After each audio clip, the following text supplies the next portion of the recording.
আমার একজন আল্লাহ আছেন যিনি তার বান্দাকে খুব পছন্দ করেন, যার বৈশিষ্ট্য হলো পছন্দ করা, যার বৈশিষ্ট্য হলো ভালোবাসা, যার বৈশিষ্ট্য হলো ক্ষমা করে দেওয়া।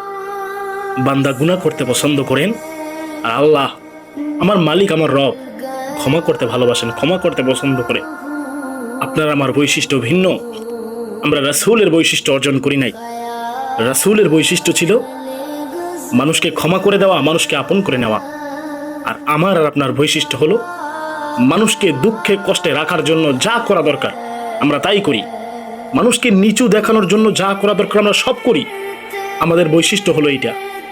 আমার রব, আমার মালিকের বৈশিষ্ট্য হইল আমার বান্দা ভুল করেছে, ক্ষমা করে দিলাম। আমার রাসূলের বৈশিষ্ট্য হইল কাফের ভুল করেছে, মুশরিক বেঈমান নাফরমান ভুল করেছে, আমি ক্ষমা করে দিলাম। আমার রাসূলের বৈশিষ্ট্য, আমার মালিকের বৈশিষ্ট্য দুটোটা সেম এক। আর আমার আর আপনার বৈশিষ্ট্য হইল মানুষকে কিভাবে ধ্বংস করা যায়। একটা বার চিন্তা করেন আপনারা, আল্লাহ তাআলার কাছে আর কি চাইব? আল্লাহ যদি আমাকে নাও দেয় তাও আলহামদুলিল্লাহ, আমি খুশি।